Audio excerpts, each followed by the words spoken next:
Halo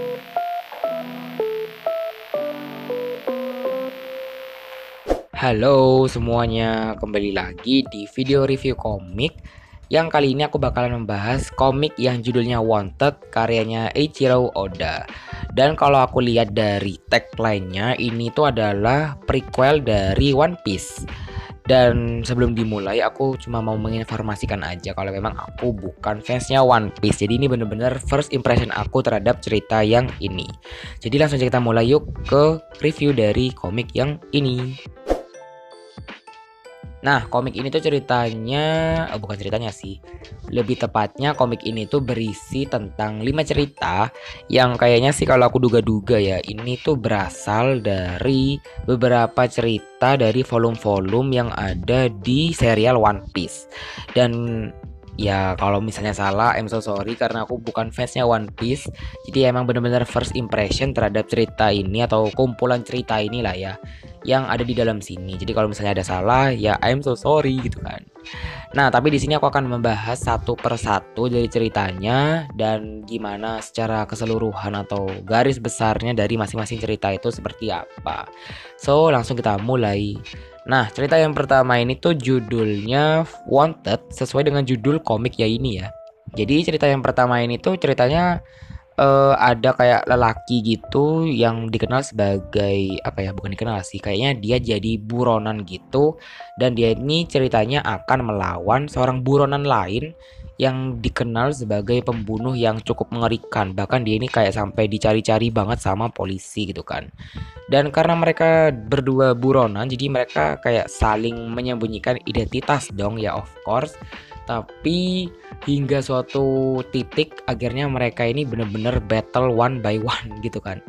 Dan aku suka di sini ceritanya tuh karena memasukkan tokoh arwah juga, dan bagaimana aksi tokoh buron itu di sini cukup kocak dan akhirnya bikin ceritanya jadi bright. Kemudian untuk judul yang kedua di sini tuh judulnya Presence of Future from God, yang bisa aku bilang menjadi salah satu judul favoritku dari 5 cerita di dalam komik yang ini. Di sini ceritanya ada seorang lelaki juga yang kayaknya berdosa gitu ya gambarannya. Karena apa ya? Saking berdosanya gitu sampai dewa itu kayak angkat tangan gitu terhadap kelakuannya si laki-laki ini gitu kan. Dan suatu saat akhirnya laki-laki ini kayak mendapat semacam perintah langsung dari dewanya itu untuk menyelamatkan ratusan orang karena itu sudah menjadi takdirnya gitu. Jadi ceritanya dewa ini punya buku takdir gitu lah ya, dan dia nulisin bener-bener takdirnya si lelaki ini. Dan dia yang ngasih tahu aja gitu kalau misalnya kamu harus menyelamatkan ratusan orang ya, karena itu emang sudah tercatat di takdirmu gitu kan. Jadi ya kayak gitu sih, dan aku suka gimana di sini deg-degannya kerasa dan ada adegan action dan juga sedikit suspense. Jadi makanya aku suka sama cerita yang kedua ini. Nah, kemudian lanjut ke cerita ketiga yaitu Ikiyako. Dan ini ceritanya tentang apa ya, bisa aku bilang samurai, tapi kayaknya kalau samurai bukan samurai banget sih karena aku nggak terlalu tahu kan ini ceritanya intinya gimana gitu kan. Intinya di sini ada samurai itu tadi yang berkelana gitu, dan dia tiba di suatu desa, dan orang-orang di desa ini memanggilnya sang rahib. Jadi sang rahib ini tuh dipercaya bisa ngusir makhluk yang mungkin disebut hantu kali lah ya. Tapi masalahnya si rahibnya ini kayak dia sendiri takut gitu loh sama dia sendiri takut tengah mati sama hantu gitu kan, yang digadang-gadang apa ya, ceritanya di sini si hantunya ini ceritanya kayak sedang mengincar manusia gitu loh. Jadi kayak memang ya membahayakan gitulah ya. Tapi sayangnya untuk cerita yang ketiga ini gak terlalu yang gimana-gimana banget sih menurut aku. Tapi memang aura seramnya tuh kerasa banget. Tapi memang kayak gak spesial buat aku ya, kayak ya udah biasa aja gitu. Tapi bagus gitu loh karena pesan di belakangnya cukup heartwarming. Lanjut di sini adalah cerita keempat yang juga jadi cerita favoritku yaitu Monsters. Nah, di sini ceritanya ada lelaki, kayaknya ini semua tokoh utamanya laki ya, aku baru nyadar. Jadi dia ini tuh kayak mengunjungi semacam restoran yang ya biasa aja gitu. Jadi ceritanya dia cuma ngunjungi restoran cuma buat minta makan gitu kan ya, as usual person gitu kan. Tapi dia ketika di restoran itu mendengar desas-desus kayak ada kota yang lenyap beberapa tahun yang lalu dan itu disebabkan oleh naga. Ngeri banget nggak sih? Jadi kayak ya benar-benar kotanya lenyap, hancur, kobongan. Kobongan itu kebakaran, sorry. Jawanya keluar ya. Ya intinya kota itu benar-benar hilang gitu kan. Sampai yang tersisa itu cuma 2 orang aja dari kota itu. Nah, salah satu yang tersisa itu adalah perempuan yang bekerja di restoran yang sedang dikunjungi sama si laki-laki ini gitu kan. Dan di sini ceritanya itu jujur lebih ke sedih sih auranya, bukan action yang gimana banget meskipun di sini ada unsur action dan juga ya kayak apa ya, tarungnya gitu sih. Tapi jujur makin ke belakang justru makin sedih karena agak terharu gitu. Ya itu menyangkut si tokoh perempuan yang tadi aku bahas itu. Dan di cerita yang ke berapa ini, keempat, ini juga menunjukkan sisi busuknya manusia itu gimana gitu lah ya. Dan aku kayak kasihan gitu sama si tokoh-tokoh yang ada di dalam sini dan bikin kayak nyes gitu.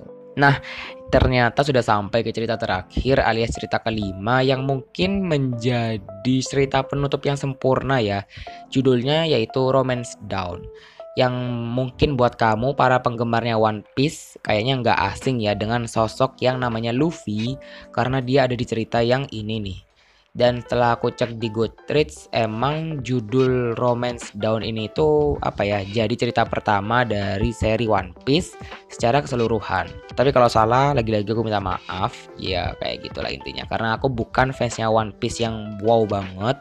Jadi ya apa ya, tapi membaca Romance Down ini sedikit membukakan mataku gimana sih ceritanya One Piece itu dan dapat gambaran atau garis besar gitu kan terhadap ceritanya. Dan aku suka dengan Romance Down ini karena Luffy ini kayak kocak banget dan jadi bikin aku suka deh sama cerita yang ini juga. Nah, di sini sekarang aku mau membahas secara keseluruhan tentang komik ini. Kalau aku disuruh milih, sebenarnya aku bingung ya mau milih yang mana karena masing-masing cerita ini kayak ada kelebihannya sendiri-sendiri, ada kesan yang beda-beda juga, tapi tetap membuatku kayak merasa suka sama ceritanya. Meskipun untuk cerita yang ketiga tadi yang Ikiyako aku bilang kayaknya biasa aja, tetap aja itu membawa perasaan atau empati gitu lah ya kepada tokoh-tokohnya. Jadi kayak nggak ada yang fail ya, menurut aku ceritanya kayak tuh nggak ada yang fail.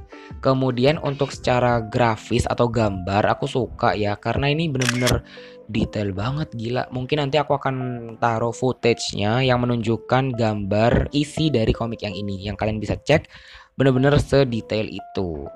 Dan aku ngerasa kayak ada vibe-vibe jadul dari komik ini yang aku nggak ngerti kenapa bisa kayak gitu.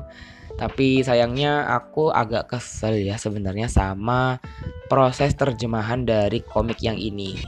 Dan itu jujur agak annoying karena cukup banyak typo-typo dan juga salah tulis kata yang bikin proses bacanya itu agak sedikit terhambat. Jadi bukan cuman 1-2 kali sih, ini justru makin ke belakang makin banyak typonya dan ada huruf-huruf itu kayaknya kok nggak nyambung ya gitu sama gambarnya gitu lah. Jadi kayak hah?